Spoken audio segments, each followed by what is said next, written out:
Bonjour, je me présente, Fawzi Jawahdou, professeur de sciences physiques au lycée Carthage Birsa. Cette leçon est faite en collaboration avec M. Fawzi Hammemi, inspecteur de la matière. Donc, dans cette partie-là, on va s'intéresser aux réactions nucléaires. Et qui dit réaction nucléaire, dit automatiquement réaction entre les noyaux. C'est pour cela qu'on va diviser cette partie-là en deux chapitres. Un premier chapitre qui va s'intéresser au noyau atomique dans lequel on va reprendre quelques notions concernant le noyau et on va parler essentiellement de la stabilité et de l'instabilité de ces noyaux-là. D'ailleurs, voici les objectifs de la leçon. Nous allons commencer tout d'abord par le premier objectif, à savoir écrire le symbole d'un noyau connaissant sa composition. On va rappeler quelle est la composition d'un noyau tout à l'heure. Et bien sûr, inversement, cela veut dire quoi inversement? Cela veut dire que si nous avons un certain noyau, on devrait être capable de déterminer par la suite les constituants de ce noyau-là. Bien, deuxième objectif, on va donner la valeur en joules. Vous vous rappelez du joule, c'est l'unité de l'énergie dans le système international. On va évoluer en joules et en MeV. Vous allez voir que le MeV, c'est aussi une unité d'énergie utilisée pour les particules assez petites, comme les nucléons, les protons, les neutrons, les noyaux des atomes d'une manière générale. Donc, on va donner la valeur en joules et en MeV de l'énergie mise en jeu au cours d'une transformation nucléaire, transformation qui touche le noyau de l'atome. Autre objectif, on va aussi essayer de donner la valeur du défaut de masse résultant de la formation d'un noyau. Lorsqu'on va former un noyau, vous allez voir qu'il va y avoir un défaut de masse. On va expliquer tout à l'heure. On va donner le défaut de masse dans les unités suivantes. Donc là, c'est apparemment une nouvelle unité de masse, c'est l'unité de masse atomique. Et voici une autre unité de la masse, c'est le MeV par C au carré, donc on va détailler tout à l'heure. Troisième, plutôt quatrième objectif, on va essayer de voir qu'est-ce que c'est que l'énergie de liaison d'un noyau et qu'est-ce que c'est que l'énergie de liaison d'un noyau par nucléon. Donc, puis, dernier objectif, une fois que nous connaissons les énergies de liaison par nucléon d'un noyau, voilà, de plusieurs noyaux, donc on devrait être capable de comparer la stabilité de plusieurs noyaux, parce que vous savez très bien que si des noyaux réagissent, donc ça fait des réactions nucléaires. Si des noyaux réagissent, c'est suite à un degré de stabilité ou bien d'instabilité assez avancé. Nous allons commencer par détailler. Donc, on passe au premier paragraphe. On va commencer par rappeler la composition du noyau atomique, le noyau de l'atome. Je rappelle quand même que l'atome est une particule. Bon, je fais comme ça, mais c'est quand même assez petit. Hein. C'est extrêmement petit. C'est une particule extrêmement petite. Elle est constituée par deux parties. La partie essentielle de l'atome, c'est le noyau de l'atome, qui est centré sur l'atome et qui a une dimension extrêmement petite par rapport à l'atome. Tout autour du noyau, il y a un nuage d'électrons, des électrons qui gravitent n'importe comment autour du noyau. Les électrons ne nous intéressent pas beaucoup dans ce chapitre, puisque ce chapitre-là s'intéresse aux transformations qui touchent le noyau. J'ai bien dit tout à l'heure, réaction nucléaire. Donc, alors, la composition du noyau est de la façon suivante. Un noyau, il contient deux types de particules, et seulement deux, des protons et des neutrons.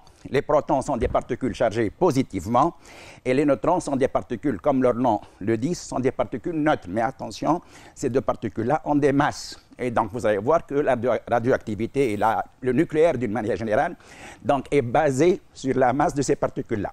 Donc, on a dit alors ici que le noyau est constitué de protons. Alors, si le nombre de protons, il vaut Z, et si le nombre de neutrons, il vaut N dans un noyau, donc forcément, alors ici, le nombre de protons et de neutrons qu'on appelle communément les nucléons. Ces nucléons-là, leur nombre va être égal à A égale N plus Z.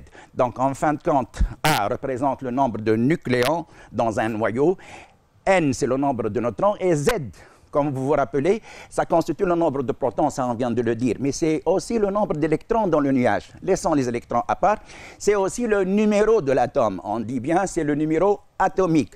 Et on dit aussi que Z représente le nombre de charges. Cela veut dire que le nombre de charges, la quantité de charges qui se trouve dans le noyau, étant donné que les protons, ils sont chargés. Alors, partie suivante. Donc, on va commencer par symboliser le noyau de l'atome. Ce sont des notions que vous connaissez déjà avant. Donc, si je prends le noyau d'un élément un peu particulier, vous avez une centaine d'éléments chimiques. Ces éléments chimiques sont représentés par des symboles. Et je rappelle que les symboles des éléments sont en réalité les lettres majuscules qui sont écrites dans le nom de l'atome. Par exemple, l'hydrogène, on dit H, on le symbolise par H. Hélium, puisque la lettre H a été utilisée, on dit H plus petit e, donc hélium, HE, et ainsi de suite. Donc, alors, pour symboliser le noyau de l'atome, donc, on va alors ici utiliser le symbole de l'élément chimique, à savoir le X. Et là, au-dessous, à gauche, on va mettre donc Z qui constitue le nombre de protons, attention, qui représente aussi le nombre de charges. C'est très important. Et là, au-dessus, on va mettre le A qui représente le nombre de masses. C'est aussi le nombre de nucléons. Tiens, à propos du nombre de masses, donc on va voir tout à l'heure pourquoi on a dit qu'il s'agit d'un nombre de masses. Alors, comme exemple, voici le noyau d'hélium. L'hélium, je me rappelle très bien qu'il est classé numéro 2 dans le tableau périodique. S'il est classé numéro 2, donc il possède 2 électrons. Donc, forcément 2 protons. Plutôt, les protons sont beaucoup plus importants que les électrons. Donc, s'il est classé numéro 2, il possède 2 protons. Donc, on met ici Z égale à 2. Dans le noyau d'hélium, un des noyaux d'hélium, vous allez voir qu'il y a plusieurs noyaux d'hélium. Donc, il y a, à part les 2 protons, 2 neutrons. Donc, ça fait combien en tout et pour tout? Ça fait 2 plus 2, ça fait 4 nucléons. Donc, vous voyez très bien ici que le 4 représente le nombre de nucléons. On va passer à une petite application dans laquelle on nous demande de donner le symbole du noyau de chlore, sachant qu'il comprend 17 protons et 17 neutrons. Donc, alors le symbole, on l'a dit tout à l'heure, donc il s'écrit de la façon suivante, c'est LZA. Étant donné qu'il y a Z, 17 protons, ça c'est dit dans l'énoncé, et qu'il y a 18 neutrons, en faisant la somme des deux, on va avoir un nombre de masse qui est égal à Z plus N, qui est égal à 35. Donc, justement, le symbole du noyau de chlore, c'est 17, 35. Si j'ai dit 37, parce qu'il y a un autre noyau de chlore qui possède un nombre de masse égal à 37. Et on va le voir tout à l'heure. Alors, on peut généraliser cette notation aux particules élémentaires. Quelles sont les particules élémentaires qu'on va utiliser dans ce thème-là, dans ce chapitre-là en particulier? On va utiliser les protons, bien entendu, puisqu'ils sont présents dans le noyau. On va utiliser les neutrons, ils sont aussi présents dans le noyau, ça c'est très important. Et on va aussi utiliser certaines autres particules, qui sont les électrons et les positons, ou bien on dit aussi positrons. On va voir pourquoi on parle d'électrons et de positons, alors que tout à l'heure, on a dit que dans le noyau, il y a seulement uniquement des protons et des neutrons. Alors, pour symboliser les particules élémentaires que je viens de citer, sous la forme suivante, sous la forme XZA. Alors, on va donner quelques petits exemples. Par exemple, le proton. Je commence par le proton. Le proton, qui n'est autre qu'un proton, donc il contient un proton, donc une charge positive. Donc, le nombre de protons dans le proton, c'est 1 tout simplement. Ou bien on dit nombre de charges. Moi, je préfère dire nombre de charges. Qu'est-ce qu'il y a dans le proton? Eh bien, il y a un proton. Donc, le nombre de nucléons, c'est proton plus neutron. Ça fait 1 proton plus 0 neutron. Ça fait 1. Donc, le symbole du proton, si on essaie de le mettre de cette façon-là, vous allez voir que ça va nous servir donc par la suite. Le symbole du proton, c'est P11. De même pour le neutron. Il n'y a pas de charge dans le neutron, il n'y a pas de proton, il n'y a pas de charge. Donc, forcément, le neutron Z, sans Z, il vaut 0, alors que le nombre de masse, il vaut 1, puisqu'il y a un neutron et 0 proton. 1 plus 0, ça fait 1. Particulièrement, donc, on va utiliser cette notation-là pour l'électron et pour le positon. On va expliquer tout à l'heure qu'est-ce que c'est que le positon. Donc, l'électron, il possède une charge négative, donc il y a moins 1, il y a une seule charge qui est négative, qui est l'opposé de la charge du proton, ça on le sait. Et dans l'électron, il n'y a ni proton ni neutron, donc le nombre de masse de l'électron, c'est 0. De la même façon, pour le positon. Le positon, il contient une charge positive qui est l'opposé de la charge de l'électron, et il n'y a pas de nucléon dans le positon, donc il y a 0 proton plus 0 neutron, ça fait 0. Le nombre de masse est égal à 0. Je tiens à faire la petite remarque suivante, c'est que l'électron, c'est une particule qui ressemble énormément à l'électron d'une part et au proton d'autre part. Comment ça? Alors, du point de vue charge, l'électron, il possède le positron, pardon, il possède une charge qui est exactement la même que celle du proton, c'est pour cela qu'il ressemble au proton. Et du point de vue masse, il a la même masse que celle de l'électron. Donc, vous voyez très bien qu'on l'appelle d'ailleurs parfois l'anti-électron ou bien l'électron positif. La suite. On va passer maintenant à l'unité de masse atomique. J'explique un tout petit peu de quoi il s'agit. Bon, donc, en général, donc, en physique, bien entendu, lorsqu'on manipule des masses, on utilise l'unité de la masse dans le système international, ça c'est évident. Donc, l'unité de la masse dans le système international, c'est le kilogramme. Toutefois, on peut passer donc au sous-multiple du kilogramme. On peut utiliser le gramme, on peut aussi donc utiliser le milligramme pour des masses qui sont encore plus petites. Les particules qui vont être utilisées en nucléaire, en physique nucléaire, sont des particules extrêmement petites. Donc, utiliser le kilogramme ou bien le gramme ou bien même le milligramme, ça donne des valeurs extrêmement petites. C'est pour cela, alors ici, qu'on va essayer de choisir une nouvelle unité ou bien de nouvelles unités pour donner ou bien pour représenter les masses de ces particules-là. Les particules, que ce soit élémentaires qu'on vient de citer tout à l'heure, ou bien les noyaux des atomes. Donc, l'unité de masse atomique, c'est la nouvelle unité qui va être utilisée en nucléaire. Alors, qu'est-ce que c'est que l'unité de masse atomique? Je m'explique. Alors, je prends le cas de l'élément carbone 612. C'est l'élément le plus répandu dans la nature. Qu'est-ce qu'il contient? Il contient automatiquement 6 protons. Vous avez bien entendu, un élément chimique est représenté par son nombre de protons, par son numéro atomique. Je ne peux pas avoir un autre élément chimique de la nature qui comporte le même nombre de protons. Ce n'est pas possible. Le nombre de nucléons, il peut changer. Il peut changer. Donc, le nombre de nucléons, c'est 12. Donc, je rappelle que cet élément-là, donc, c'est l'élément le plus répandu. C'est pour cela que nous avons défini l'unité de masse atomique à partir de ce noyau-là. Alors, qu'est-ce que c'est que l'unité de masse atomique? J'ai bien dit ici que dans le carbone, c'est 6,12. J'ai bien dit 6,12 parce qu'il peut y avoir d'autres types de carbone. 6,13, 6,14. Je pense que vous en avez entendu parler avant. Alors, dans le noyau de l'atome de carbone, donc, il y a 6 protons et 6 neutrons. Alors, l'unité de masse atomique, c'est à peu près la masse de l'un des deux, étant donné que le proton et le neutron, c'est approximativement des particules qui ont pratiquement la même masse. Si je dis que l'unité de masse atomique, c'est la masse de 1 proton, donc en fin de compte, dans le noyau de l'atome de carbone, donc, il va y avoir 12 nucléons, donc 12 fois U, ça fait 12 U. Alors, qu'est-ce que c'est que le U? Voici la définition. L'unité de la masse atomique, le symbole c'est U, c'est le 1/12e. Vous prenez la masse du noyau de carbone, vous le divisez par 12 pour avoir donc la masse de soit un proton, soit un neutron, approximativement. Hein. C'est le 12e de la masse d'un atome de carbone, 12. Alors, on va essayer de faire les calculs. Alors, voici l'expression qui va nous permettre d'avoir donc la valeur de l'unité de masse atomique dans le système international. Je rappelle que la masse dans le système international est exprimée en kilogrammes. Alors, je développe les calculs. Donc, alors 1U, c'est la masse de l'élément carbone 6,12 du noyau de carbone. Dorénavant, on ne parle plus d'atomes dans cette partie-là.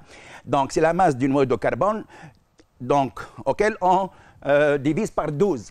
Pourquoi on divise par 12? Parce que je viens de dire qu'il y avait 12 nucléons dans le noyau. Donc, pour arriver à la masse d'un nucléon, à savoir proton ou neutron, il faut diviser par 12. Ça nous fait alors ici, la masse d'un noyau de carbone, c'est la masse d'une mole de carbone divisée par le nombre d'Avogadro. Vous vous rappelez alors ici que dans une mole de carbone, il y a N atomes ou bien N noyaux, étant donné que les électrons qui se trouvent dans le nuage sont des particules de masse très très faible par rapport à celle des protons et des neutrons. C'est pour cela que pour la masse d'un atome, on peut négliger les électrons et on peut considérer que la masse de l'atome, c'est pratiquement égal à celle de son noyau. Approximation à l'appui. Hein. Donc, alors, pour trouver la masse d'un atome de carbone ou bien d'un noyau de carbone 6,12, il suffit de prendre la masse d'une mole, à savoir 12 grammes, donc on passe au kilogramme, 12 10 puissance moins 3, divisé par le nombre d'Avogadro. Je vous rappelle que le nombre d'Avogadro, sa valeur est la suivante. Alors, je rappelle la valeur. Donc, le nombre d'Avogadro représenté par Na, ou bien N d'une manière générale. Donc, ça vaut 6,02, 10 puissance 20 3, c'est une valeur donc un peu élevée. Ça représente le nombre de noyaux, le nombre d'atomes dans une mole. Une mole, c'est à l'échelle microscopique. Donc, si donc 12 divisé par 12, ça s'en va, on simplifie. Qu'est-ce qui reste? Il reste 10 puissance moins 3 sur le nombre d'Avogadro. Eh bien, on trouve que ça vaut 1,00057, 10 puissance moins 27 kg. Croyez-moi, cette précision est très, très importante en nucléaire. Attention, en nucléaire, il ne faut jamais faire d'approximation. Donc, il faut utiliser les valeurs qu'on vous donne. Bien, donc, je reviens donc à l'unité de masse atomique. Donc, en fin de compte, on retient que l'unité de masse atomique, la nouvelle unité de masse des noyaux s'exprime en cette unité-là. Puis, voici par des exemples de valeurs de certaines masses, de certaines particules donc élémentaires qu'on va utiliser dans ce chapitre, dans toute la partie nucléaire. Donc, alors, on va parler de l'électron. L'électron, sa valeur dans le système international, c'est une valeur très très petite, comme vous voulez le voir. Donc, c'est 9,1 et quelques, 10 puissance moins 31 kg. Si on passe à la nouvelle unité, à savoir l'unité de masse atomique, bien entendu, donc, on utilise donc la transformation correspondante. On trouve que la valeur de la masse de l'électron dans cette nouvelle unité, qui n'est pas une unité internationale, il faut faire attention, donc ça fait 0,005 et quelques U. Pour les protons et les neutrons, regardez bien donc l'importance de cette nouvelle unité. Donc les valeurs des masses des protons et de l'électron et du neutron, pardon, c'est de l'ordre de 10 puissance moins 27 kg. Si on utilise le U, l'unité de masse atomique, ça va nous donner à peu près 1 comme valeur de la masse en unité de masse atomique. Et 1 pour le neutron, c'est à peu près 1 U. C'est ce que j'ai dit tout à l'heure. Mais si on travaille avec une plus grande précision, donc on obtient normalement les valeurs suivantes. Donc ça fait 1,00728 U et 1,00867 U. Je rappelle que ça représente les masses du proton et du neutron en unité de masse atomique. Et attention à ces précisions-là. Ce sont des précisions qui sont très, très importantes. Et ces précisions-là qui vont nous permettre donc par la suite d'expliquer la physique nucléaire, les énergies, et ainsi de suite. Bien. On passe alors à une relation extrêmement importante en radioactivité et en concernant donc les transformations nucléaires d'une manière générale. Donc, il y a une relation entre énergie et masse. Donc ça, c'est un paragraphe un tout petit peu particulier. Je préfère que vous fassiez un tout petit peu attention, plus d'attention. Alors, je viens de dire que pour les particules qui sont des particules extrêmement petites, des particules, donc les noyaux des atomes et les particules, les sous-particules, les particules élémentaires, donc on utilise donc, du point de vue masse, hein, on utilise une nouvelle unité, c'est l'unité de masse atomique. Du point de vue énergie, on va parler énormément d'énergie. Donc, l'énergie dans le système international est exprimée en joules, ça vous le savez. Mais étant donné que ce sont des particules très, très, très petites, on préfère alors ici utiliser un sous-multiple du joule. On peut utiliser l'électron-volt. Je rappelle quand même que 1 électron-volt, 1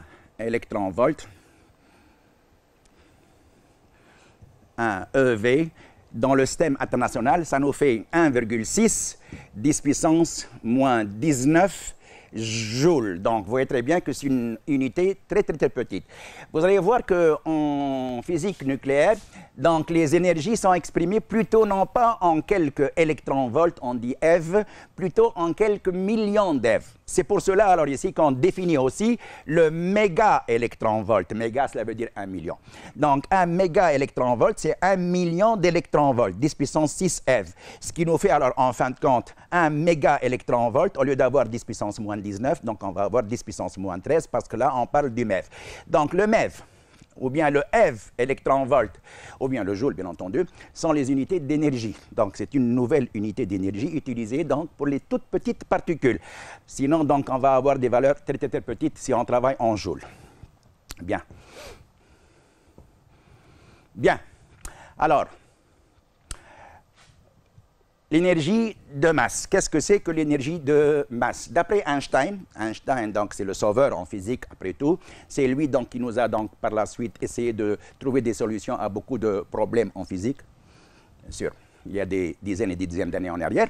Donc, qu'est-ce qu'il a dit Einstein? Il a dit que si vous prenez une particule, une toute petite particule, hein, une petite particule extrêmement petite, d'ailleurs, donc c'est classé parmi normalement donc la physique relativiste, ce sont des particules qui sont relativistes, ce sont des particules qui peuvent être animées de vitesse très grande. Là, je ne parle pas de camions ou bien de fusées ou bien d'un caillou, hein, je parle de particules extrêmement petites. Qu'est-ce qu'il a dit Einstein? Il a donné alors ici une expression très particulière. Alors, c'est l'hypothèse d'Einstein d'ailleurs. On l'appelle une hypothèse d'Einstein. Donc, il a dit que toute particule, même si elle est au repos, donc une particule qui possède une masse, bien entendu, même si elle est au repos, donc elle possède une énergie. C'est une énergie, bien entendu, potentielle puisqu'elle est cachée dans la particule. Une énergie qu'on va appeler énergie de masse puisqu'elle est liée à la masse, ou bien on l'appelle aussi une énergie de repos. Parce que cette énergie-là, elle est toujours présente, même si la particule, elle est au repos. Bien entendu, si la particule est en mouvement, donc, à part les énergies qu'on connaît d'avant, les énergies cinétiques, ainsi de suite, on peut aussi lui associer une énergie de repos ou bien une énergie de masse. Alors, M, c'est quoi? Bien sûr, M, c'est la masse. De préférence, donc, on va utiliser la nouvelle unité, à savoir l'unité de masse atomique. Et C, c'est la vitesse de la lumière. Je rappelle que la vitesse de la lumière, la célérité de la lumière, vous devez savoir pourquoi on dit célérité, ça fait 3 10 puissance 8 mètres par seconde. Donc, c'est la vitesse c'est la célérité de la lumière. Donc, voici alors ici l'énergie associée à toute particule, même si elle est au repos. D'ailleurs, on l'appelle soit énergie de repos ou bien énergie de masse. Alors, on vient de dire que l'unité donc utilisée pour les énergies, c'est le méga-électron-volt ou bien l'électron-volt. Alors, autre unité de la masse. Alors, nous avons dit la chose suivante. On a dit alors ici que la masse, elle pouvait être exprimée bien sûr en kilogrammes, et ça c'est notre plein droit, en grammes, en milligrammes, mais il était préférable d'utiliser une sous-unité du kilogramme, à savoir le U. Mais là, on peut aussi, donc par nécessité de calcul, vous allez voir que ça va nous faciliter les calculs, on peut utiliser l'équivalent énergétique du U, l'équivalent énergétique de l'unité de masse atomique, à savoir le MeV par C au carré. Allez, je vais simplifier. Ça va être une nouvelle unité de la masse de certains noyaux, des noyaux, donc d'une manière générale. Alors, je m'explique. Donc, qu'est-ce que c'est que cette unité-là, à savoir le MeV par C au carré, combien ça vaut en fin de compte? Alors, nous venons de dire alors ici que l'énergie d'une particule quelconque, c'est M fois C au carré. Si on prend une particule, par exemple, une particule de masse M est égale à 1 E. Donc, on va alors remplacer dans l'expression ici. Ça va nous donner alors ici 1 E. Je rappelle quand même la valeur de E dans le système international. Donc, la valeur de E, ça vaut 1,66 10 puissance moins 27. Donc, j'exprime encore une fois. Alors ici, donc ça fait alors 1,66 et quelques, bien sûr, 10 puissance moins 27. Bien sûr, donc là, on est revenu au système international, kilogramme. Si vous revenez ici au système international, forcément C, il faut l'exprimer dans le système international. Voici la valeur de C. Donc, la valeur de C, c'est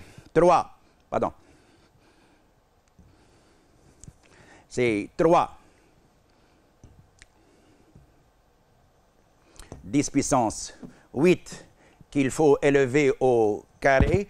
Et là, on trouve une valeur que je n'ai pas retenue, bien sûr. Donc, je trouve la valeur suivante. Donc, puisque j'ai travaillé dans le système international, la valeur obtenue, c'est 14,9 10 puissance moins 11 joules. Si je travaille en méga-électron-volt, ça va donc nous permettre d'écrire la chose suivante. Donc, nous savons que 1 MeV, c'est 1,6 10 puissance moins 13 joules. Donc, forcément, 1 joule, c'est 1 sur 1,6. Donc, ici, on divise par 1,6 10 puissance moins 13. On trouve la valeur suivante. On trouve une valeur qui est très connue en radioactivité et en physique nucléaire. 931,5. Bien entendu, MeV. Donc, c'est 1E qu'on va multiplier par C au carré.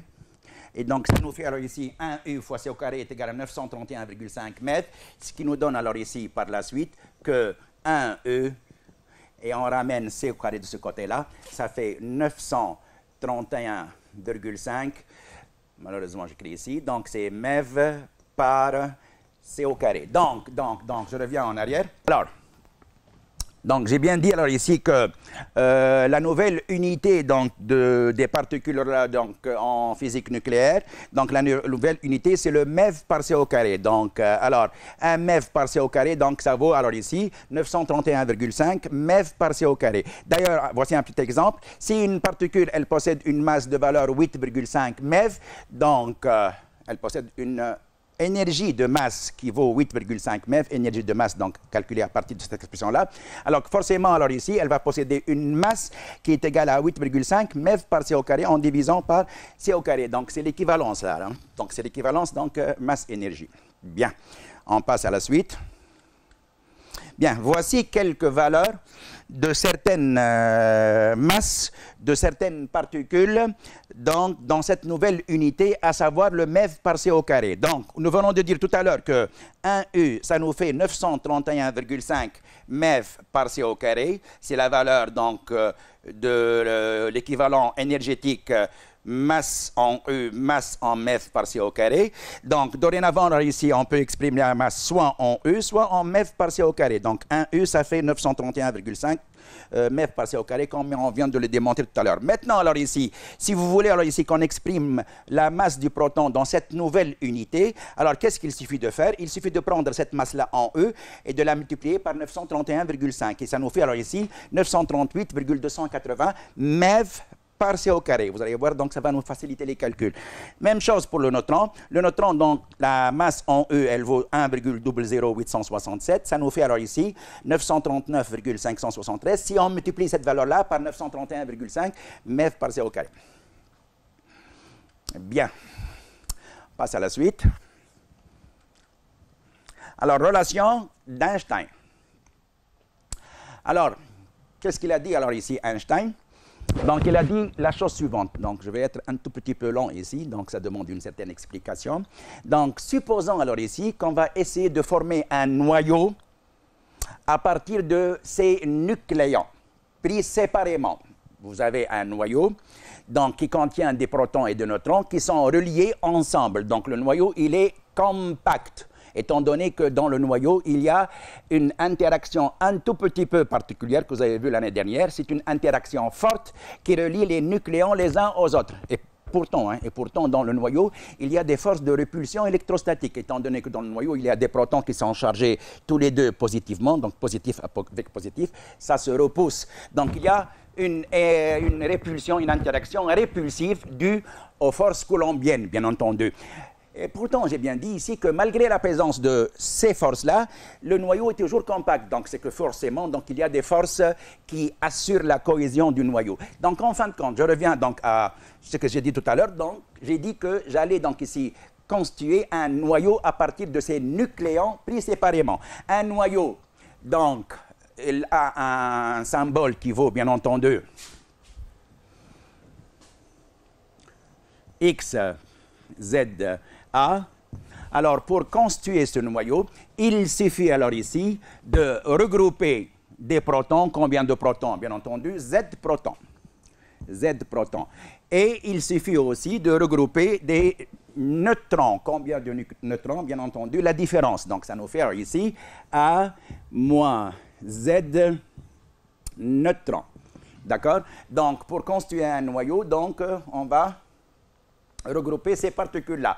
L'expérience montre la chose suivante, c'est que lorsqu'on va former ce noyau-là, et ça on va l'expliquer avec plus de détails tout à l'heure, donc je suis juste en train d'expliquer la relation de M. Einstein. Donc, alors pour expliquer alors la formation du noyau, donc on va associer ces particules-là. L'expérience montre la chose suivante, une chose extrêmement importante, c'est que si on calcule la masse de ces différentes particules-là qui sont situées à l'état initial, et si on connaît la masse du noyau de ce noyau-là, donc on remarque une chose extrêmement importante, c'est que la masse de l'ensemble au début est plus grande que la masse de l'élément X, du noyau X. Donc il y a en fin de compte une variation de la masse qui accompagne cette transformation-là. Je rappelle que c'est une transformation un peu fictive, elle n'est pas vraiment réelle. Hein. Donc l'essentiel, c'est qu'il y a une variation d'énergie. J'ai bien dit qu'il y avait une pardon, il y a une variation de masse. Donc, j'ai bien dit qu'il y avait une diminution de la masse. Alors, où va partir cette masse? Eh bien, c'est Einstein donc, qui a dit la chose suivante, d'après le principe d'équivalence masse-énergie, il a dit la chose suivante, c'est que tout système dont la masse diminue, attention, donc vous allez donc récupérer cette différence de masse, cette diminution de la masse, cette perte de masse en énergie. Donc, si un système, sa masse, elle diminue, donc il va libérer de l'énergie. Bien entendu, inversement, si vous prenez un système et vous lui donnez de l'énergie, forcément, sa masse, elle va augmenter. Ça, c'est le principe d'équivalence masse-énergie. Donc, alors, qu'est-ce qu'il dit, alors, le principe? D'après la théorie donc, de la relativité d'Albert Einstein, établie en 1905, alors, à toute variation d'énergie delta E d'un système, donc, s'il y a une variation d'énergie, une énergie libérée, par exemple, d'un système matériel, correspond alors une variation de la masse, telle que la variation de l'énergie, c'est delta m c au carré. Alors, que représente delta m? Attention, delta m, ce n'est pas une variation de masse, c'est une diminution de la masse, c'est un défaut de masse. Et vous êtes d'accord avec moi ici que, j'ai bien dit ici que la masse, elle allait diminuer. On va voir donc tout à l'heure une petite image qui va nous permettre de comprendre mieux ce principe. Alors, je récapitule. D'après Einstein, donc à toute variation d'énergie correspond une variation de masse. Inversement, à toute variation de masse, il y a une variation d'énergie. N'est-ce pas? Bien. Donc, on va passer à la suite.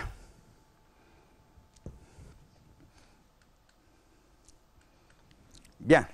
Alors, on lit donc le petit texte là-dessus.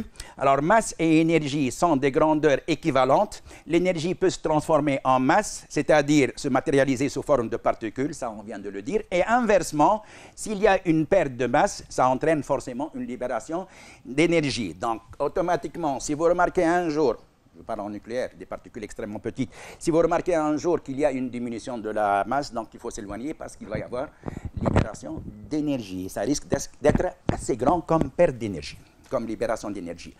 On passe. Alors, le défaut de masse. Alors, l'expérience et la théorie ont montré que la masse d'un noyau est toujours inférieure à la somme des masses de nucléons. Ça, on vient de le dire, je viens donc de le détailler quand même. Donc, si vous prenez un noyau et si vous prenez les particules qui constituent le noyau, ça veut dire les nucléons, les protons et les neutrons. On a toujours la masse du noyau est plus petite que la masse des nucléons pris séparément. Bien. Alors, la masse d'un noyau, alors, on appelle défaut de masse. On appelle défaut de masse delta M. La différence entre la somme des masses des nucléons qui est plus grande, auquel on retranche la masse du noyau, XZA. Donc, j'écris ici que la variation de la masse, le défaut, la diminution de la masse, le défaut de masse, c'est la masse du système à l'état initial, c'est Z masse proton. Donc, chaque proton, il possède alors ici une masse MP. Donc, et nous avons Z protons, plus la masse des neutrons, donc nous avons A moins Z neutrons, à laquelle on retranche donc la valeur de la masse du noyau. Donc c'est masse au début, moins masse à la fin. Ça, on l'appelle le défaut de masse ou bien la perte de masse qui accompagne une transformation nucléaire. Je rappelle une chose extrêmement importante, c'est que ce défaut de masse-là, cette perte de masse-là, elle est toujours positive, pratiquement toujours positive. On passe à la suite. Bien, voici une toute petite simulation qui nous permet de choisir parmi le tableau périodique certains petits éléments, des noyaux bien entendu, qui vont nous montrer que ces noyaux-là donc, ont des masses plus petites que les masses regroupées des différents constituants de ce noyau. Donc on revient en arrière pour faire marcher la simulation. Donc,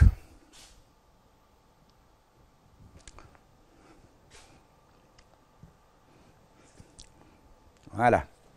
Donc, on va choisir le noyau d'hélium, He2 On met un noyau d'hélium sur l'un des plateaux d'une balance. Ça nous permet d'avoir une valeur donc, qui est égale à 4,0 U en unité de masse atomique. De ce côté-là, on va regrouper 2 protons et 2 neutrons. Donc, 2 protons et 2 neutrons. Ça fait combien la masse? Ça fait 4,0319. Et ça fait une valeur qui est plus grande.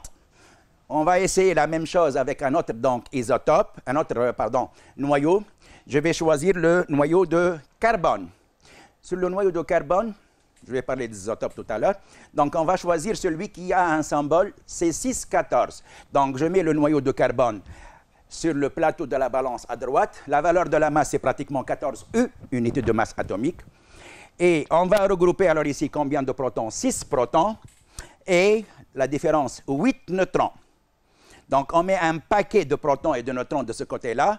Donc, on va avoir une masse qui est un peu plus grande. C'est 14,013. Donc, vous remarquez bien ici que la masse des nucléons pris éloignés les uns des autres, normalement, c'est plus grande que la masse du noyau.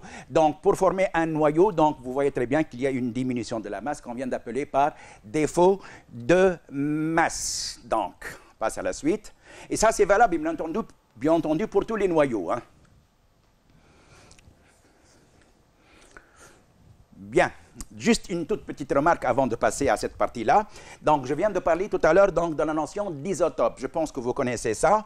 Donc, les isotopes, par exemple, dans la nature, alors je viens de dire tout à l'heure qu'il y a une centaine d'éléments chimiques. Une centaine d'éléments chimiques en passant de l'hydrogène à l'hélium, au carbone, à l'azote et ainsi de suite. Mais lorsqu'on a voulu déterminer le nombre de noyaux d'éléments associés à ces atomes, eh ben, on a trouvé une chose un peu étrange. Nous avons trouvé à peu près 3000 noyaux. À peu près 3000 noyaux, donc, dont 1000 qui sont plus ou moins donc, connus. Alors, pourquoi il y a une certaine différence entre le nombre d'éléments chimiques et le nombre de noyaux? Parce que tout simplement, certains éléments chimiques, comme l'hydrogène d'ailleurs, hein, l'hydrogène c'est l'élément le plus simple, il possède 3 types de noyaux. On ne va pas dire 3 types de noyaux, on va dire 3 types d'isotopes. 3 isotopes tout simplement.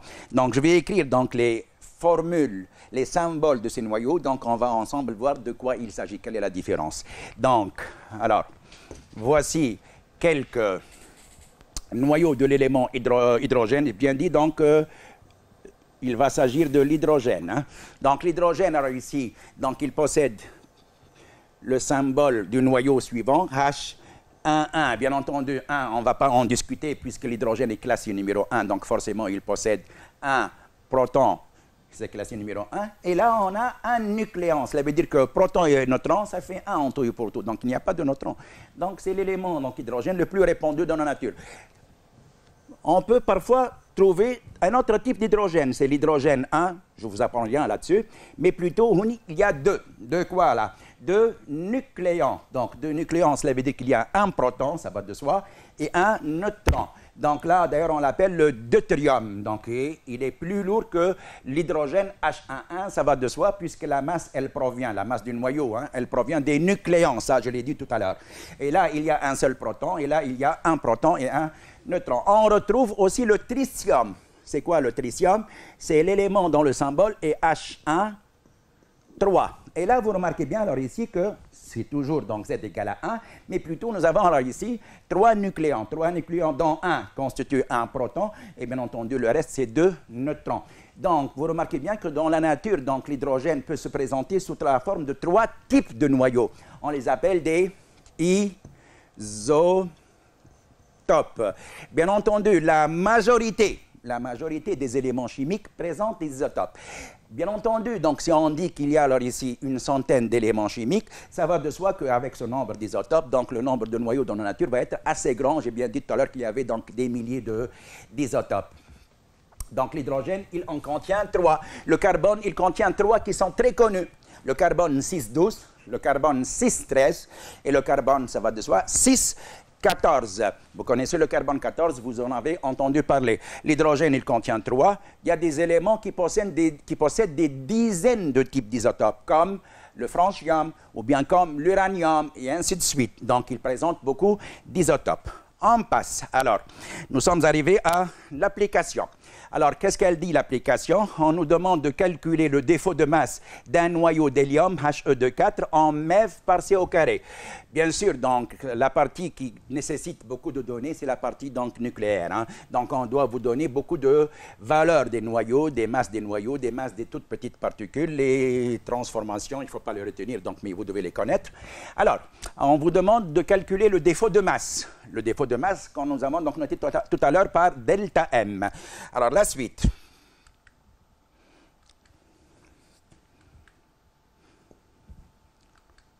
Bien. Alors, première étape. nous allons parler de la composition du noyau He2O4. Je vous rappelle qu'il s'agit du noyau d'hélium, l'un des noyaux d'hélium, parce que l'hélium, lui aussi, il possède des isotopes. Donc, alors, le nombre de protons, c'est Z. Z, il suffit de regarder ici. Le nombre de neutrons, c'est 4 moins 2, puisqu'il y a 4 nucléons auquel on retranche 2, donc ça nous fait 2. Voici la composition du noyau. Deuxième étape pour calculer donc le défaut de masse. Le défaut de masse du noyau d'hélium s'écrit de la façon suivante. Delta M est égal à Z fois la masse du proton, plus A moins Z fois la masse des neutrons, moins la masse du noyau, et ça on l'a dit tout à l'heure. Donc, pour déterminer le défaut de masse, donc il suffit alors ici de faire la différence entre masse des nucléons d'un côté et bien sûr, moins la masse du noyau de l'autre côté. Bien entendu, tout calcul fait, on trouve que la valeur, elle vaut 0,034 U. Pourquoi U? Parce que tout simplement, nous avons cherché la masse, le défaut de masse, en utilisant des valeurs de masse en unité de masse atomique. Donc, la valeur de la masse obtenue, c'est en U. Bien entendu, cette valeur-là, on peut la transformer en MeV par C au carré, on peut la transformer en kilogrammes, c'est comme vous voulez. Je rappelle que 1 U, c'est 931,5 MeV par C au carré.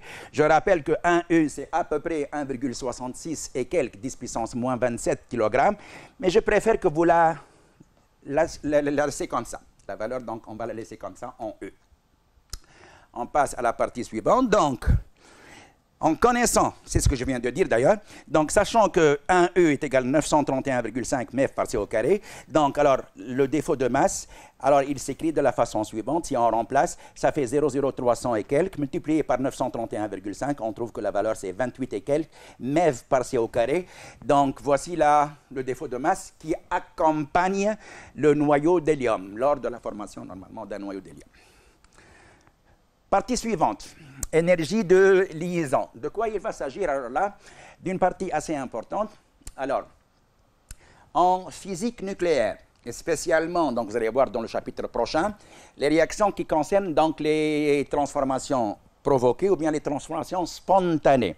Nous avons besoin alors ici de savoir est-ce que le noyau au début, est-ce qu'il est stable ou bien très peu stable ou bien moyennement stable ou bien instable d'une manière générale. Donc, pour savoir cette notion-là, donc il suffit alors ici de parler de l'énergie de liaison. On va voir ensemble de quoi il va s'agir. Alors, je préfère alors ici faire dérouler donc pour voir donc le schéma, puis on va revenir donc à l'explication par la suite. Voici le schéma. Donc, de quoi il s'agit alors ici? Vous avez ici un noyau. Un noyau quelconque, ça peut être donc un noyau XZA, ça peut être l'hélium He2O4, ça peut être un noyau lourd, uranium 92, 235, 236, 237, comme vous voulez. Alors, vous avez un noyau qui est, bien entendu, au début, il est compact. Pourquoi le noyau, il est compact? C'est clair. Vous allez me dire, non, le noyau, donc, normalement, ne peut pas rester compact, puisque donc, les protons se repoussent mutuellement. Ben oui, les protons, ils se repoussent. Mais à part les forces de répulsion électrostatique entre les protons, ceux qui sont représentés en bleu par exemple, ceux qui sont représentés en vert, ce sont les neutrons, et les neutrons ne sont pas chargés. Donc ils ne subissent pas d'interaction coulombienne, d'interaction électrostatique. Vous devez savoir ceci. Donc, à part l'interaction coulombienne, sûrement, alors ici qu'il y a des forces qui sont en train de pousser vers le centre du noyau. Donc, ce sont des forces qui regroupent non pas seulement les protons et les neutrons. Donc, ces forces-là, ce sont des forces de valeur assez élevée par rapport aux forces d'interaction électrique, électrostatique coulombienne. Ce sont des forces assez élevées. D'ailleurs, en troisième année, on les a appelées des forces d'interaction correspondant à une interaction forte. Donc, mais malheureusement, ces forces-là, ou bien heureusement, ça dépend, ces forces-là donc, ont une très, très, très courte portée. Cela veut dire quoi, très courte portée? Je m'explique. Vous prenez par exemple deux aimants. Entre deux aimants, si vous placez les deux pôles d'un aimant, il va y avoir une interaction magnétique. Pour avoir une interaction magnétique, bien entendu, on peut mettre les aimants l'un juste collés à côté de l'autre, comme on peut les placer éloignés. L'interaction magnétique peut se présenter même sur quelques centimètres. Ça, c'est l'interaction magnétique entre des aimants. L'interaction entre les nucléons ne se manifeste pas sur des centimètres, non plus sur des millimètres, non plus sur des micromètres. Elle se manifeste lorsque les distances sont de l'ordre du Fermi. Fermi, c'est 10 puissance moins 15 mètres. et même pas l'angstrom, qui constitue le 10 puissance moins 10 mètres. Donc, pour que ces forces-là apparaissent, il faut que les particules, les protons et les neutrons, qui sont extrêmement petits, qui sont placés de l'ordre de quelques Fermi, quelques 10 puissance moins 15 mètres. Là se manifestent ces forces-là, et c'est pour cela que le noyau, n'importe quel noyau, il doit être compact. Donc, les particules ne se dispersent pas. Je ne parle pas de la stabilité, je parle de la cohésion du noyau. Eh bien, justement, alors ici, nous venons de dire la chose suivante. Si vous voulez, alors ici, donc, séparer les nucléons, comme c'est visible sur la petite photo là, la petite, donc, simulation. Donc, si vous voulez, alors ici, séparer, donc, les nucléons, il suffit d'appliquer une énergie. Si vous appliquez une énergie, vous risquez très bien de faire séparer les nucléons. Donc, voici un noyau. Donc, bien entendu, donc, je parle d'un noyau au repos pour ne pas tenir compte des autres énergies, énergie cinétique, énergie d'agitation microscopique, ainsi de suite. Alors, pour disloquer le noyau, donc, on va appliquer une énergie de liaison. Là, il y a un risque fort probable de séparer les particules. Toujours au repos, je répète, pour ne pas mettre en évidence d'autres formes d'énergie. Donc, les seules énergies qui sont valables, bien entendu, ça on l'a vu tout à l'heure, ce sont les énergies de masse. Les énergies, vous vous rappelez très bien, qui ont été données par M. Einstein.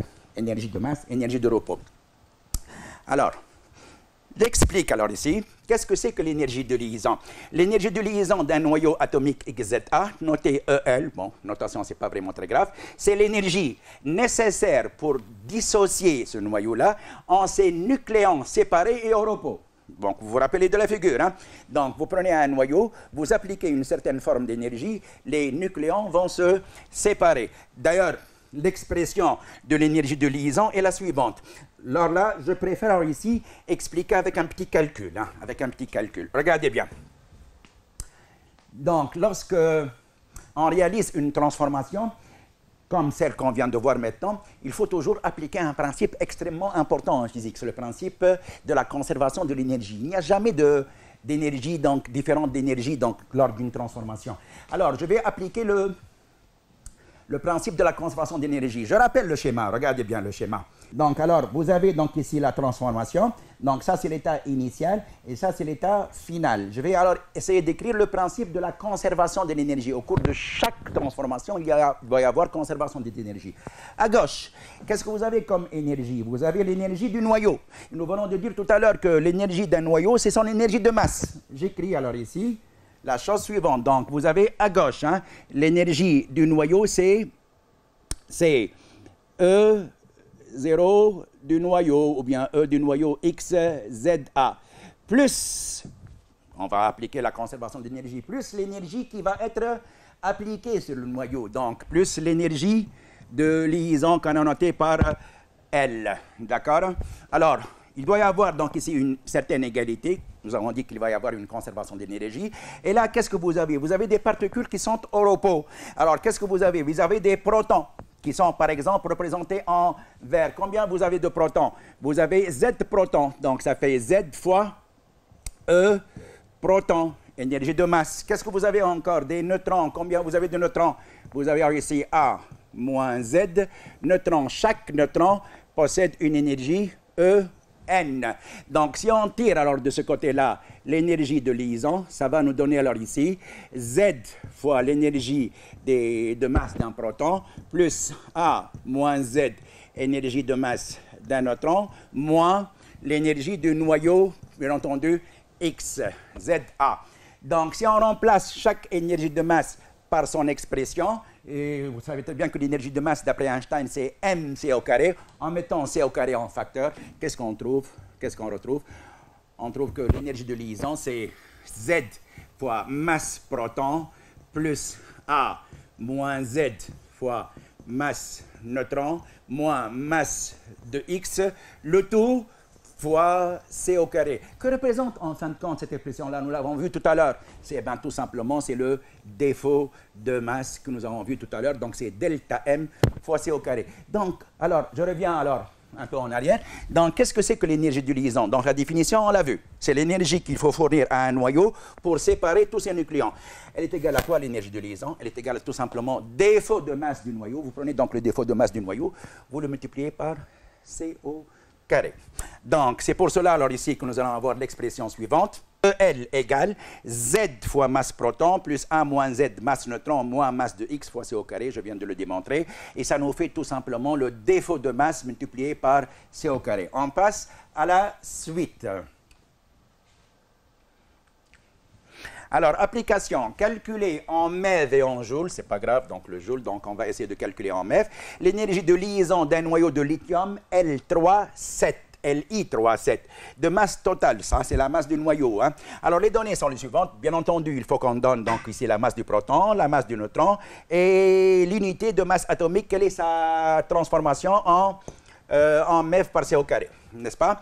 Alors, solution, donc il suffit dans ici de calculer l'énergie de liaison qui est égale à delta MC au carré. Hein. Première étape, nous savons que l'énergie de liaison c'est delta MC au carré, ça nous fait Z masse proton comme on vient de le montrer tout à l'heure. Deuxième étape, il suffit de remplacer. Alors, on remplace, donc vous connaissez la masse du proton, la masse du neutron, vous connaissez la masse du noyau, vous faites le calcul. Tout calcul fait, ça nous va nous donner, alors ici 0,0427 4217. Ça, c'est le défaut de masse. Hein, le défaut de masse. Donc, qu'on va multiplier par 931,5 MeV par C au carré. Pourquoi? Eh bien, tout simplement pour passer, pour exprimer l'énergie en MeV. Nous savons très bien que 1U, ça c'est en U, hein, ça c'est la valeur du défaut de masse en unité de masse atomique. Nous rappelons que 1U, ça fait 931,5 MeV par C au carré. Alors, pour chercher l'énergie de liaison en MeV, qu'est-ce qu'il suffit de faire? Il suffit de prendre le défaut de masse et le multiplier par 931,5. Alors, nous avons ici MeV par C au carré. MeV par C au carré, c'est le passage entre U et MeV par C au carré. Qu'est-ce que c'est que ça? Eh bien, ça, c'est tout simplement le C au carré qui est là. Donc, on simplifie par C au carré, qu'est-ce qui reste? Il reste ce produit-là, et ce produit-là, il vaut 39 et quelques. Bien entendu, qu'est-ce qui reste? Il reste MeV. Vous voyez très bien, bon, à part l'application, hein, vous voyez très bien l'intérêt d'utiliser la transformation du U vers le MeV par C au carré. C'est vraiment, donc, ça nous facilite énormément les calculs. Bien entendu, si vous voulez passer maintenant au joule, je rappelle alors ici qu'un méga électron-volt, ça vaut 1,6 10 puissance moins 13 joules. Méga, 1 million d'électron-volts. Ça, on l'a démontré au début du chapitre. Donc, forcément, alors ici, pour passer du MeV vers le joule, alors ici, il suffit de diviser par la transformation correspondante, à savoir 1,6 10 puissance moins 13. Et on trouve alors ici que la valeur, c'est lorsqu'on... on multiplie, parce qu'un MeV, c'est 1,6 10 puissance moins 13, c'est ça. On multiplie, ça nous fait alors ici 39 et quelques, multiplié par 1,6 10 puissance moins 13, ça nous fait ici c'est quelques 10 puissance moins 12. Vous remarquez bien que la valeur de l'énergie de liaison du noyau de lithium 3,7, je précise bien qu'il s'agit du noyau de lithium 3,7, c'est une énergie qui est très basse en joules. C'est pour cela alors ici qu'il vaudrait mieux utiliser notre unité, à savoir le MeV. Autre partie. Bien. Donc, nous avons parlé de l'énergie de liaison. Pourquoi on traite de cette partie-là? Bien entendu, vous devez comprendre facilement que pour dissocier un noyau, donc il suffit alors ici de lui fournir de l'énergie. Cette énergie-là est appelée énergie de liaison. Est-ce que vous pensez que les noyaux, ils sont tous aussi stables les uns que les autres? À première donc pensée, moi je dis la chose suivante. Bien entendu, tous les noyaux ne sont pas aussi stables les uns que les autres. On a bien envie de dire la chose suivante. Celui qui nécessite plus d'énergie, d'énergie de liaison, normalement, hein, celui qui nécessite le plus d'énergie de liaison, c'est celui qui est le plus stable. Parce que pour avoir donc une dissociation d'un noyau, il faut dépenser le maximum. Le maximum de quoi? De l'énergie. Or, ça c'est aberrant. Pourquoi c'est aberrant? Parce que c'est incomparable et c'est inconcevable de comparer les énergies de liaison entre deux noyaux qui ne sont pas du tout identiques. Comment ça? Par exemple, nous avons vu le cas tout à l'heure du noyau de lithium qui contient 7 nucléons. Si je prends maintenant un noyau d'uranium qui contient, j'écris, c'est mieux là. Alors, je prends deux noyaux, Li 3, 7. Je prends plutôt un noyau lourd. Bon, qu'est-ce que c'est qu'un noyau lourd? C'est un noyau dont le nombre de nucléons A, il dépasse 200. Et c'est possible, hein? Un noyau d'uranium, 92, par exemple, 235. Et là, vous voyez très bien que ces deux noyaux-là, ça c'est le noyau de lithium. Hein? de noyau de lithium. D'accord? Bien.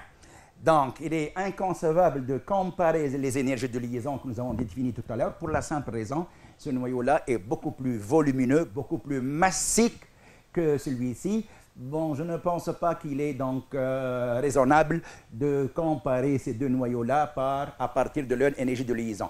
Alors, c'est pour cela, alors ici, qu'on va essayer de faire la chose suivante. Alors, pour pouvoir comparer deux noyaux, comme ces deux-là, par exemple, il suffit de faire la chose suivante. Il suffit de prendre ce noyau-là et de voir son énergie de liaison et de la diviser par 7. Comme ça, si on la divise par 7, nous allons avoir une moyenne de l'énergie récupérée par chaque nucléon dans le noyau de lithium. Donc, le noyau de lithium, son énergie de liaison, tout à l'heure, on a vu, donc ça valait, je pense, 28 mètres, quelque chose comme ça. Donc, si vous la divisez par 7, donc vous allez avoir combien chaque nucléon il va prendre comme partie de cette énergie-là. De la même façon, si on veut, par exemple, déterminer et comparer ces deux noyaux-là, il suffit de prendre l'énergie de liaison qui peut être calculée de la même façon.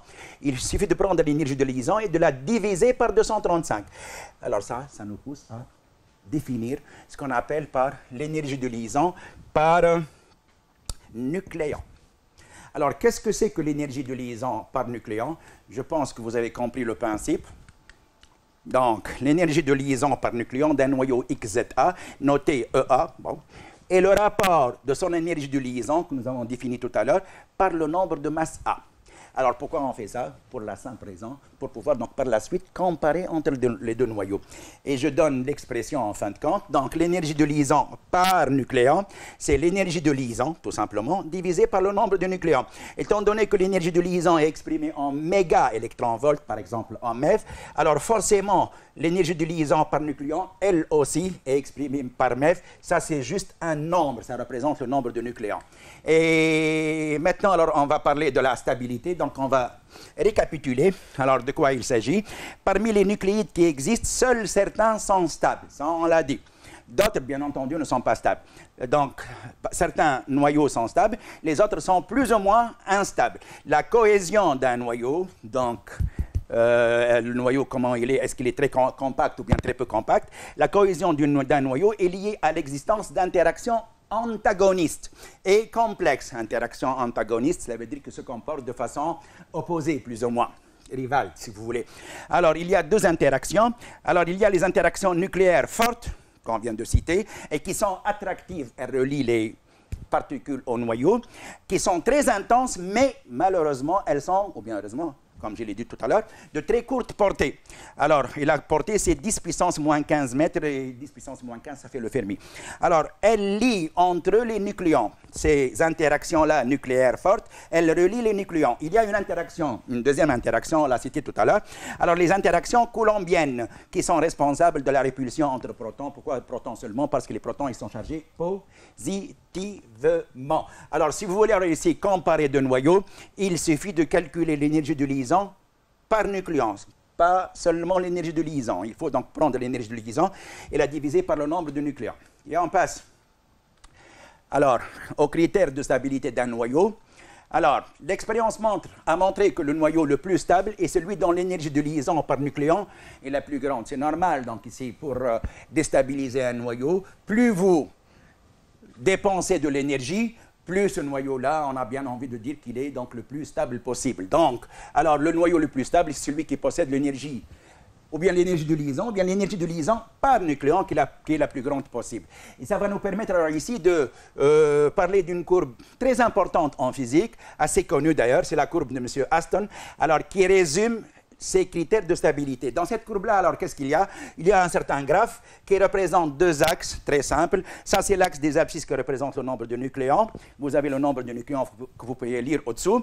Et là, ça représente l'énergie de liaison par nucléon qui est exprimée en mètres. Donc, M. Aston, qu'est-ce qu'il a mis? Alors, ici, il a mis les différents noyaux qu'on peut rencontrer dans la nature, bien sûr, qui ne sont pas au complet, là. Donc, c'est un échantillon de certains noyaux, les plus connus du moins, ou bien ceux qui sont soit très stables, soit très peu stables. Plus instable. Donc, alors, ces noyaux-là, donc parmi ces noyaux-là, on peut distinguer, par exemple, le fer 2656. Pourquoi je précise 2656? Parce qu'attention, il y a d'autres fers. Alors, le fer 2656 possède l'énergie de liaison la plus élevée par nucléon. La plus élevée possible, c'est le noyau le plus stable dans la nature. D'ailleurs, c'est pour cela que le fer, c'est l'élément le plus répandu dans la nature. Dans la nature, il y a beaucoup de fer 2656. Pourquoi? Ben, tout simplement parce qu'il ne se dissocie pas, parce qu'il est tout simplement stable. Donc, forcément, si un jour, vous voulez alors ici réaliser une réaction nucléaire, je vous conseille quand même, si vous voulez ouvrir une centrale nucléaire, ou bien vous voulez faire fonctionner un bateau nucléaire, ou bien un sous-marin avec du nucléaire, ou bien une centrale électrique, ou bien tout ce que vous voulez, je vous conseille d'utiliser des noyaux qui sont les plus instables possibles. Voici quelques noyaux instables. Si on dépasse un nombre de nucléons assez grand, alors donc on remarque ici que l'un des noyaux les plus instables, c'est le noyau d'uranium 92-238. Il y a d'autres qui sont plus instables. Et il y a aussi de ce côté-là, pour des noyaux qui sont plus ou moins légers, dont le nombre de masse A est assez réduit. Donc, l'un des noyaux les plus instables, c'est l'hydrogène H12. C'est l'hydrogène H12. Vous imaginez bien que c'est le noyau qui est le plus instable. D'ailleurs, c'est lui qui réagit dans le Soleil et nous permet d'avoir donc l'énergie qui est libérée à partir du Soleil, qui vient sur Terre. C'est une énergie extrêmement élevée et je vous assure que c'est une énergie due essentiellement, pas seulement, essentiellement à la transformation du noyau H12 dans le Soleil. Je vous rappelle que le Soleil, c'est une boule de gaz. Il y a en particulier de l'hydrogène H12, l'hydrogène H1, il y a de l'hélium et ainsi de suite. Et ces gaz-là sont en train de réagir selon des transformations nucléaires qu'on va voir prochainement dans le chapitre suivant. Alors, je passe alors ici à la suite. Une petite application et on termine. Donc, alors, vérifiez que le noyau de molybdène MO4296 est plus stable que le noyau d'uranium 92-238. Qu'est-ce qu'il suffit de faire alors là? Il suffit tout simplement de calculer l'énergie de liaison par nucléon de ce noyau-là et de calculer l'énergie de liaison de ce noyau-là par nucléon, et puis de comparer. Celui qui possède l'énergie de liaison la plus grande, c'est le noyau le plus stable. Donc, soit que vous travaillez directement en calculant l'énergie de liaison par nucléon, soit que vous commencez par l'énergie de liaison, puis vous divisez par A. Alors, les données sont les suivantes. On vous donne la masse du noyau de molybdène. Vous remarquez bien la chose suivante. Ça, je l'ai oublié de le mentionner. Alors que la masse du noyau de molybdène en E, ça fait 95,88 et quelques. Si on fait l'approximation, là, et on n'a pas le droit de le faire, ça fait à peu près 96. Et regardez bien la valeur du nombre de masse, c'est 96. C'est pour cela que tout à l'heure, donc j'ai dit ici que ce nombre-là, qui représente le nombre de nucléons, c'est aussi appelé le nombre de masse. Essayons de voir que c'est aussi valable pour le noyau d'uranium, l'un des noyaux d'uranium, parce que l'uranium possède beaucoup de nucléons. Alors, le noyau d'uranium 238, 92, ça c'est acquis, on le sait. Ça vaut 238 et quelques, à peu près 238. On remarque bien que c'est la valeur du nombre de nucléons. C'est pour cela aussi qu'on a appelé nombre de masse. Alors, les calculs sont les suivants. Alors, on va chercher l'énergie de liaison par nucléon du molybdène. Ça fait, comme d'habitude, delta M C au carré divisé par le nombre de nucléons. Voici delta M, ça nous fait 42 fois masse du proton, plus 96 moins 42, ça représente le nombre de neutrons, multiplié par la masse d'un neutron, moins la masse du noyau. Le tout, pour la simple raison, on va trouver ici une valeur en E. Pour se débarrasser du E, donc il faut multiplier, alors ici, par 931,5, MEV par C au carré fois C au carré, vous allez trouver le résultat en MEV. Puis par la suite, il faut diviser par 96. Pourquoi 96? Parce qu'il s'agit d'une énergie de liaison par nucléon, donc on va diviser par A. Passons au calcul de l'énergie de liaison par nucléon du noyau d'uranium. Donc, le calcul est exactement identique, sauf les valeurs donc, des nombres de protons. Bien sûr, les masses sont les mêmes. Donc, le nombre de protons, cette fois-ci, il vaut 92, multiplié par la masse d'un proton. Le nombre de neutrons, puis on retranche la valeur de la masse du noyau d'uranium, qu'on multiplie par 931,5 pour passer au MEF, puis on divise par 238 pour avoir l'énergie de liaison par nucléon, on trouve que la valeur de l'énergie de liaison par nucléon, c'est 7,57 et quelques MeV. Nous remarquons la chose suivante, ces deux valeurs-là ne sont pas du tout identiques. Donc, on va essayer alors maintenant de terminer, de comparer ces deux noyaux-là. Donc, nous remarquons bien que l'énergie de liaison du molybdène par nucléon est plus grande que l'énergie de liaison du noyau d'uranium-238. C'est pour cela qu'on peut affirmer que le noyau de molybdène est un peu plus stable que le noyau d'uranium. Donc, c'est celui-ci qui est le plus instable. Et sur ce, on conclut et on va dire que le molybdène est plus stable que l'uranium-238. C'est terminé pour ce cours. Je vous remercie. J'espère que vous avez bien profité de ces explications-là. Je tiens à remercier M. Khaled Bendoula qui m'a aidé dans cet exposé et M. Fawzi Hamemi, l'inspecteur. Je vous remercie. Bon travail.